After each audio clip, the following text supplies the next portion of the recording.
오늘 우리에게 주시는 하나님의 말씀은 구약성경 창세기 13장 14절로 18절 말씀입니다. 창세기 13장 14절로 18절 말씀입니다. 이 계시의 말씀을 봉독할 때 다 함께 살아계신 하나님의 음성을 들으실 수 있기를 바랍니다. 롯이 아브라함을 떠난 후에 여호와께서 아브라함에게 이르시되 너는 눈을 들어 너희 있는 곳에서 북쪽과 남쪽 그리고 동쪽과 서쪽을 바라보라. 보이는 땅을 내가 너와 네 자손에게 주리니 영원히 이르리라. 내가 네 자손이 땅에 티끌 같게 하리니 사람이 땅에 티끌을 능히 셀 수 있을진데 네 자손도 세리라. 너는 일어나 그 땅을 종과 횡으로 두루 다녀보라. 내가 그것을 내게 주리라. 이에 아브라함이 장막을 옮겨 헤브론에 있는 마므레 상수리 수풀에 이르러 거주하며 거기서 여호와를 위하여 제단을 쌓았더라. 아멘. 지난 주일 저희는 테이커로서의 모습을 보여주는 야곱에 대해서 함께 살펴보았습니다. 지난 주일로서 기버와 또 테이커에 관련된 설교를 이제 마무리하려고 생각을 했는데, 예배를 드리고 내려온 후에 성도님들 몇 분이 저에게 이렇게 이야기를 했습니다. 다음 주에는 기버에 대해서 이야기를 해주는 겁니까? 라고 그렇게 물으셔서 갑자기 부담이 되었습니다. 그러면서 제 마음속으로는 성경에는 기버가 많이 있을 테니까 그러면 기버에 대해서 한번 찾아보고 말씀을 나눠야 되겠다라고 생각을 했습니다. 그리고 열심히 성경을 찾아보았는데 생각보다 성경의 기버로서의 어떤 특징을 보여주는 분들이 거의 보이지 않았습니다. 의외였습니다. 하나님께서는 기버들을 통해서 많은 역사를 이루셨을 것이라는 선입관을 가지고 있었는데 도리어 그렇지 않았습니다.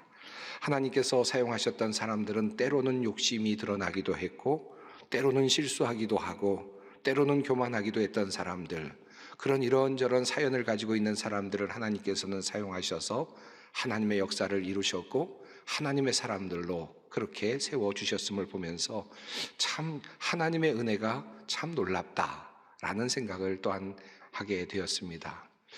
하나님께서 우리에게 보여주시는 인물 중에 진정한 기본은 예수 그리스도이시지요.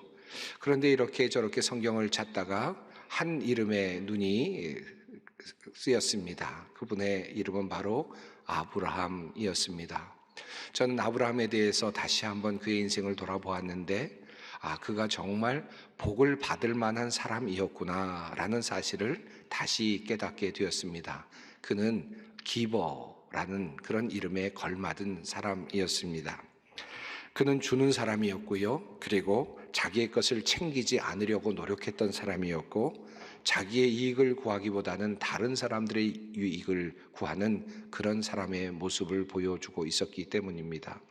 저는 오늘 여러분과 함께 이 기버로서의 아브라함에 대해서 함께 말씀을 나누려고 합니다. 여러분은 아브라함에 대해서 많이 알고 계시고 또 여러 통로를 통해서 설교도 들으셨고 또 말씀도 많이 읽으셔서 잘 알고 있는 내용들일 거라고 생각합니다. 오늘은 그 많은 이야기들 중에서 특별히 관점만 좀 바꾸어서 기버로서의 아브라함은 어떤 사람이었는가를 살펴보려고 하고, 그리고 이러한 기버 아브라함에게 하나님은 어떻게 대하셨는가, 어떤 복을 주셨는가 하는 것에 대해서 우리가 함께 살펴보려고 합니다.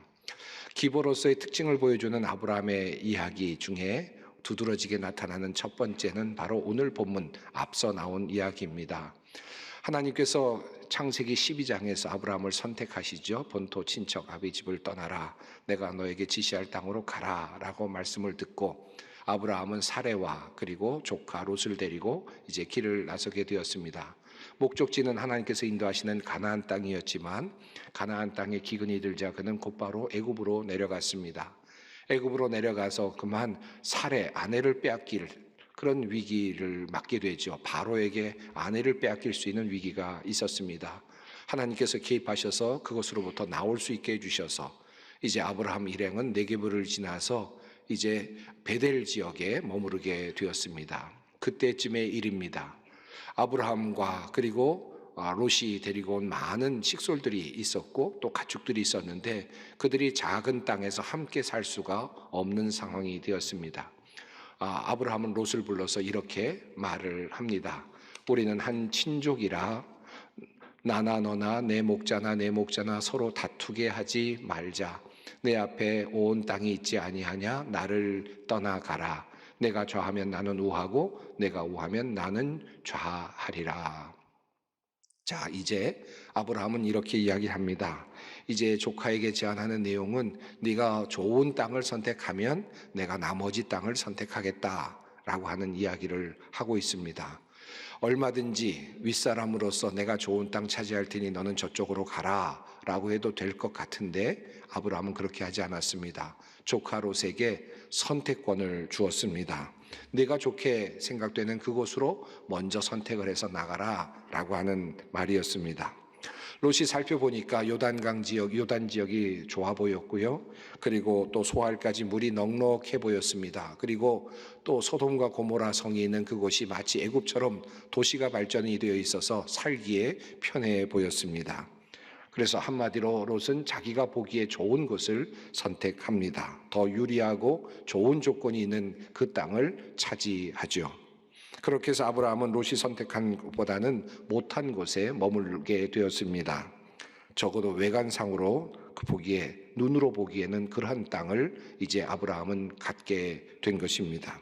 양보하고 있는 아브라함의 모습이 잘 나타납니다.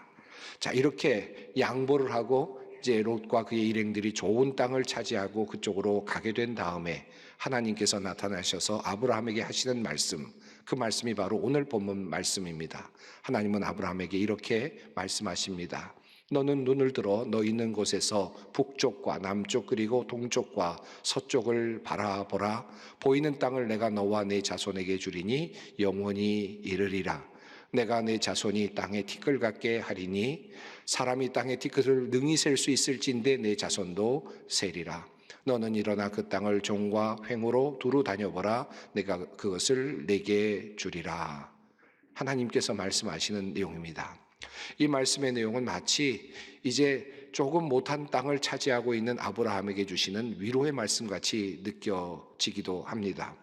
제가 어렸을 때 저희 식구는 7식구가 함께 살았습니다. 할머님을 모시고 어머님, 아버님과 함께 또 형제가 함께 살았습니다. 제가 맏이었기 때문에 또 항상 모자란 것들이 많았고 또 먹을 것도 때로는 부족하고 또 필요한 것들이 많이 있었기 때문에 서로 가지려고 하는 일들이 꽤 많이 있었고 조금씩 서로 양보해야 되는 그런 일들이 꽤 있었습니다.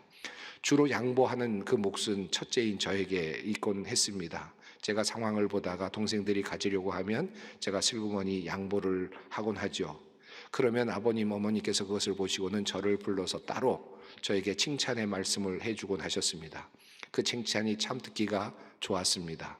때로는 몰래 저를 부르셔서 조금 다른 어떤 것을 저에게 주시면서 저에게 위로를 해주시곤 하셨습니다. 형으로서 잘한다라고 하는 그런 이야기를 들을 때마다 좀 마음이 뿌듯해지곤 했습니다. 그 재미 때문에 제가 자주 동생들에게 양보를 했던 기억이 있습니다. 저희 아버님, 아버님께서 저에게 따로 챙겨주셨다는 것은 제 동생들이 몰라야 될 것 같긴 합니다만은 그러나 늘 보상을 해주고 그렇게 격려해 주셨던 어머님, 아버님 때문에 저는 남에게 베푸는 법을 배웠던 것 같습니다. 그때마다 양보할 때마다 어머님, 아버님이 해주셨던 그 말씀처럼 바로 오늘 본문이 그런 말씀처럼 저는 느껴집니다.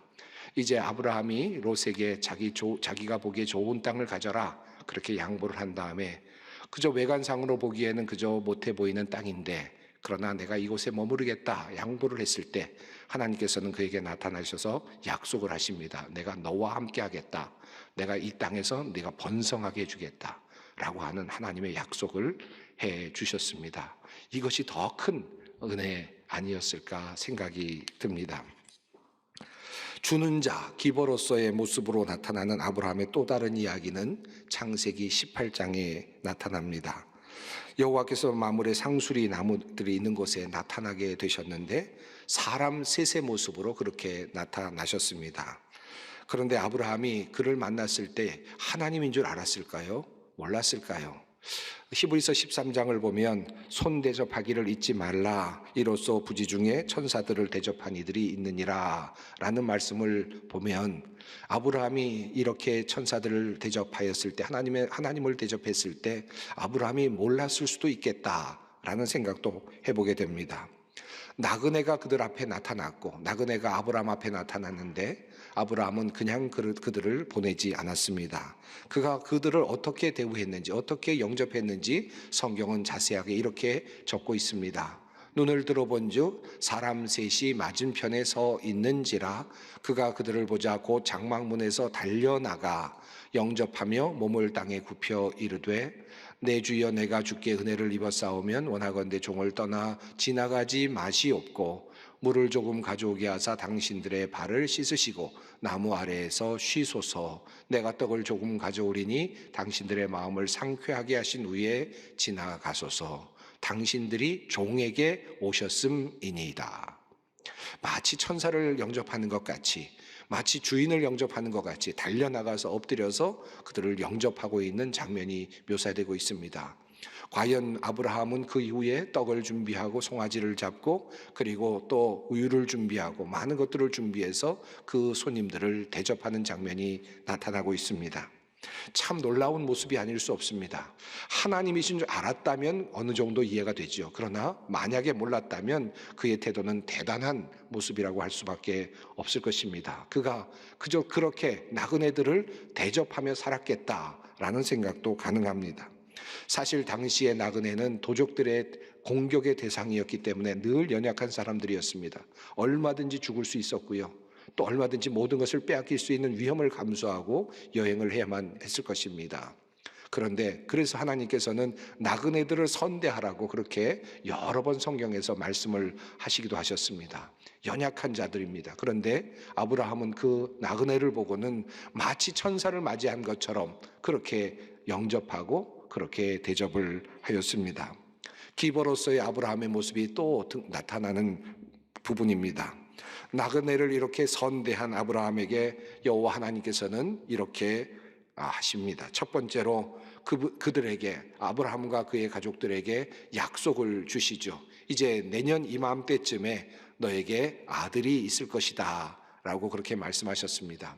하나님께서는 이미 그 전부터 너희들에게 자손이 있을 것이다 라고 말씀하셨는데 그런데 이제 그 세 사람의 모습으로 나타나신 하나님께서 이제 아브라함에게 말씀하시기를 내년 이맘때쯤에 너에게 아들이 있을 것이다. 이제 그 약속이 현실이 되는 축복을 주십니다. 이 이야기를 듣고 사라가 웃지 않습니까? 내가 나이가 많이 들었고 이제 모든 것들이 여성의 생리도 다 끝나서 이제 인간으로서 어떤 생산할 수 있는 능력이 없는데 어떻게 낳을 수 있겠느냐라고 이야기하지만 하나님께서는 말씀하시고 그리고 그 일을 이루어 내셨습니다.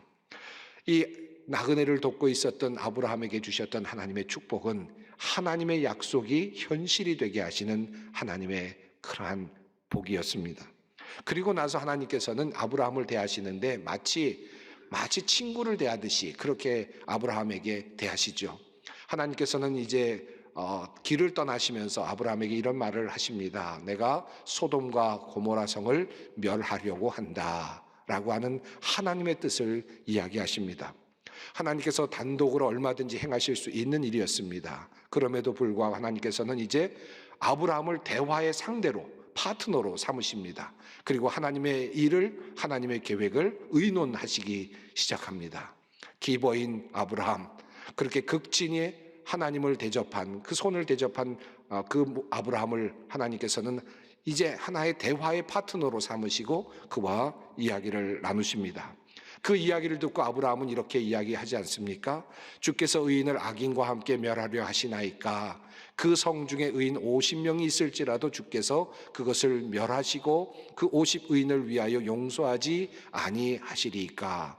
이제 이 아브라함은 하나님께 자신의 생각을 말합니다. 그곳에 50명의 의인이 있는데 그 의인들까지도 함께 멸망하시는 것은 시키는 것은 옳지 않지 않습니까? 라는 그런 이야기겠죠. 그 말씀을 들으시고 하나님께서는 그의 계획을 바꾸십니다. 그렇다면 내가 용서할 것이다. 45명이 있으면 어떻게 하시겠습니까? 40명 있으면 어떻게 하시겠습니까? 30명, 20명, 10명이 있으면 어떻게 하시겠습니까? 아브라함은 계속해서 숫자를 바꾸죠. 그때마다 하나님께서는 귀찮아하지 않으셨습니다. 그렇다면 내가 멸망시키지 않겠다. 10명이 있더라도 내가 소돔과 고모라를 멸망시키지 않겠다 라고 그렇게 말씀하십니다. 하나님께서는 아브라함과 대화를 나누시면서 그렇게 하나님의 계획을 만들어 가고 계셨습니다. 자, 그런데 이 장면에서 자기 것을 정말 잘 못 챙기는 기보 아브라함의 모습이 또 나타납니다. 사실 아브라함은 롯을 생각하고 있었죠. 롯이 가족들이 바로 그 소돔과 고모라 성에서 함께 멸망되는 것을 보고 싶지 않았던 것입니다. 그런데 차마 하나님께는 그 말을 하지는 못했습니다. 우리 롯 좀 살려주세요. 우리 롯만 좀 구해주세요. 라고 하는 이기적인 말을 할 수가 없었던 것 같습니다. 그저 롯의 가족들을 생각해 보면 몇 명이 됩니까? 롯과 그의 아내 의인이라고 생각한다면, 그의 딸들을 의인이라고 생각한다면 넷이죠. 그의 사위들이 있으니까 여섯입니다. 한 5명쯤 불렀으면 어땠을까요? 그러면 아마 눈에 띄게 하나님께서도 아셨을 것입니다. 아, 롯을 구하고 싶어 하는구나 라는 의미로 받아들였겠죠. 그렇게 그 기회에 아브라함은 그렇게 하나님께 요청을 할 수도 있었을 것입니다. 그런데 아브라함은 그렇게 하지 못했습니다. 뻔히 자기 자신에게 이루어온 것을 하나님께 말씀드릴 수가 없었던 것 같습니다. 아주 전형적인 기보의 모습이기도 합니다. 결국 소돔과 고모라는 멸망당하죠. 자기 조카를 챙기지 못했습니다.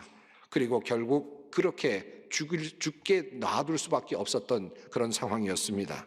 그런데 하나님께서는 어떻게 하셨습니까? 아브라함의 마음을 읽어내셨죠. 그리고 자기 것 챙기지 못하는 아브라함의 마음을 아신 하나님은 그를 위해서 특별한 일을 하셨습니다. 하나님께서는 따로 롯과 그의 가족들을 구출해 내십니다. 성경은 이 사실을 이렇게 적고 있습니다. 하나님이 그 지역의 성을 멸하실 때, 곧 롯이 거주하는 성을 엎으실 때에 하나님이 아브라함을 생각하사 롯을 그 엎으시는 중에 내보내셨더라. 하나님은 기보인 아브라함이 챙길 수 없었던 롯과 그의 가족을 대신 챙겨주셨습니다. 그들을 멸망의 땅에서 나오게 하셨습니다. 이것이 기보 아브라함이 하나님께 받은 또 다른 축복이었습니다. 내 것 다 챙기지 못하지만, 그저 남에게 나눠주느라고 내 것 챙기지 못하고, 그리고 나에게만 이해관계가 있어서 내가 이득 보는 것 같아서 그거 챙기지 못하지만, 그럼에도 불구하고 양보하는 그 모습을 보시면서 하나님께서 대신 챙겨주시는, 대신 만들어주시고 보상해주시는 그 하나님의 모습을 우리는 아브라함의 이야기에서 또한 보게 됩니다. 자기의 것을 안 챙기는 기보적 성품이 또 창세기 14장에도 잘 나타납니다. 신할 왕을 비롯한 네 나라의 왕이 이제 반란을 일으켜서 소돔과 고모라 성을 공략하고, 그리고 그곳에 와서 많은 것들을 침탈하고, 그리고 사람들을 데리고 가고 가축과 그 모든 재물들을 가지고 나갔던 사건이 일어났습니다. 그때 롯과 그의 모든 가족들이 잡혀가게 되었고, 한 걸음 더 나가서 그가 가지고 있었던 모든 재물들도 다 빼앗기게 되었습니다. 이 소식을 들은 아브라함은 그들의 뒤를 쫓아가지요. 318명의 사람들을 데리고 가서 그들의 후미를 쳐서 결국은 모든 것들을 다 다시 되찾아오는 승리를 얻게 됩니다. 돌아오는 길에 멜기세덱을 만납니다. 하나님의 사람을 만나게 됩니다. 그 하나님의 제사장, 지극히 높은 하나님의 제사장을 만나자 그는 즉각적으로 10분의 1, 탈취물의 10분의 1을 하나님께 바쳤습니다. 그는 하나님께도 드리는 사람이었습니다. 그리고 나서 그가 소돔 왕에게 돌아와서 소돔 성에서 빼앗겼던 모든 것들을 다 돌려주면서 그는 말합니다. 내가 이 소돔 성에 있었던 모든 것들을 하나도 가지고 가지 않겠다라고 그렇게 이야기하죠. 성경은 이 부분을 이렇게 적고 있습니다. 아브라함이 소돔 왕에게 이르되 천지의 주제이시여 지극히 높으신 하나님 여호와께 내가 손을 들어 맹세하노니 내 말이 내가 아브라함으로 치부하게 하였다 할까 하여 내게 속한 것은 실 한 오락이나 들매끈 한 가닥도 내가 가지지 아니하리라. 내가 만약에 이제 이 시간에 이렇게 내가 얻을 수 있는 이 순간에 내가 모든 것들을 이제 전쟁에서 승리했기 때문에 얼마든지 이 모든 것들을 가질 수 있는 권한이 있기 때문에 내가 이것을 가지게 되었다면 소돔 왕에게로부터 내가 얻어서 내가 부자가 되었다라는 소리를 듣게 될 터인데 나는 그런 소리를 듣고 싶지 않다. 나는 하나님으로부터 부유함을 얻은 존재로 그렇게 이름을 날리고 싶다. 그래서 나는 아무것도 갖지 않겠다라고 그렇게 이야기를 하고 있습니다. 얼마든지 명분이 있는 자리였습니다. 얼마든지 자기 것을 챙길 수 있는 자리였습니다. 조금이라도 더 늘릴 수 있는, 자기의 재산이나 가축이나 조금이라도 모든 것들을 조금 더 늘릴 수 있는 시간이었습니다. 그러나 아브라함은 그렇게 하지 않았습니다. 그리고 하나도 남김없이 그들에게 다 돌려주었습니다. 하나님은 바로 이러한 아브라함의 모습을 좋게 보셨을 것입니다. 그들로부터 얻는 그것을 가지고 내가 부자가 되지 않는다. 나는 오직 하나님께서 주시는 그 복으로 내가 부자가 될 것이다. 이 믿음이 있었기 때문에 하나님은 그를 좋게 보셨을 것입니다. 그리고 이어지는 이야기 중에 가장 중요하고도 귀한 모습, 가장 기보로서 드라마틱하게 나타나고 있는 모습은 바로 하나님께 자신의 아들을 드리는 바로 그 장면일 것입니다. 하나님께서 정말 늦게 100세가 되어서 얻은 그 아들을 아브라함에게 바치라고 명령하시죠. 얼마든지 아니라고 말할 수 있고 항변할 수 있을 것 같은데, 그런데 아브라함은 그렇게 하지 않았습니다. 순종하며 나아갔습니다. 모리아 산에 올라가서 하나님께 사랑스러운 아들을 이삭을 바치고자 합니다. 정말로 무모해 보이는 그런 일입니다. 그는 하나님께도 바치는 사람이었고 하나님께도 드리는 자였습니다. 그것도 가장 귀한 것, 생명보다도 귀한 것을 내어놓는 바로 그런 사람이었습니다. 정말 그렇게 자식을 바치려고 하는 그 순간에 하나님께서는 사자를 보내서 다급하게 아브라함의 이름을 부르시죠. 그리고 그가 하던 일을 멈추게 하십니다. 그리고 말씀하셨습니다. 그 아이에게 내 손을 대지 말라. 그에게 아무 일도 하지 말라. 내가 내 아들 내 독자까지도 내게 아끼지 아니하였으니 내가 이제야 내가 내 하나님을 경외하는 줄을 아노라. 하나님께서 감동하셨습니다. 하나님께서 기뻐하셨습니다. 그 제물을 받으셨습니다. 그리고 그 드리려고 하는 것을 막으시고 도리어 하나님께서는 이제 자신의 아들을 대신 내어 놓으시죠. 이 땅에 자신의 아들을 내어주시는 예수 그리스도를 내어주심으로써 그 보상을 우리에게 선물로 주셨습니다. 그리고 하나님께서는 이렇게 복을 주시며 말씀하셨습니다. 내가 나를 가리켜 맹세하노니 내가 이같이 행하여 내 아들 내 독자도 아끼지 아니하였은즉 내가 내게 큰 복을 주고 내 씨가 크게 번성하여 하늘의 별과 같고 바닷가의 모래와 같게 하리니 내 씨가 그 대적의 성문을 차지하리라. 또 내 씨로 말미암아 천하 만민이 복을 받으리니 이는 내가 나의 말을 준행하였음이니라. 하나님께서 자신의 것을 온전히 바치려고 했던 아브라함에게 축복의 말씀을 하십니다. 이제 아브라함은 온 인류의 복의 조상이 됩니다. 모든 민족의 복의 조상이 됩니다. 그리고 오고 오는 모든 사람들에게 혜택을 나누어주는 사람이 되었습니다. 기버인 아브라함은 도리어 큰 복을 받는 자가 되었습니다. 그의 후손들이 은혜를 누리게 되었고 기버 아브라함을 통하여 모든 사람들이 복을 받게 되었습니다. 하나님은 우리가 내어놓은 것을 기쁘게 받으시고 감동으로 받으시고 그것을 변화시켜서 또 다른 축복으로 우리에게 돌려주십니다. 이것이 바로 아브라함이 받은 복입니다. 주는 자가 받는 복, 우리가 함께 아브라함의 이야기를 통해서 다시 살펴봅니다. 우리도 믿음으로 이러한 조상이 되었으면 참 좋겠습니다. 주는 자로서, 베푸는 자로서 하나님께 드리고 세상 사람들에게 나누어 주고 자신을 희생하지만 그러나 하나님으로부터 보호받는, 하나님으로부터 상급을 누리는 귀한 주님의 백성들이 되었으면 좋겠습니다. 함께 기도하겠습니다. 하나님, 주는 자가 누리는 복을 아브라함의 삶을 통해 다시 확인합니다. 주는 자로, 주님께 바치는 자로 살았던 아브라함을 주님께서 기쁘게 보아주시고 그와 함께 하시며 그를 친구로 삼으시고 그와 의논하시며 그를 도우시며 그에게 약속을 주시며 하늘의 축복을 내려주셨음을 배웠습니다. 하나님, 우리도 그런 축복 가운데 살기 원합니다. 우리도 베풀며 나누며 양보하며 주님께 드리며 주는 자로 살게 하옵소서. 주님의 큰 사랑과 축복받는 주는 자들이 되게 하여 주시옵소서. 예수님의 이름으로 기도드립니다. 아멘.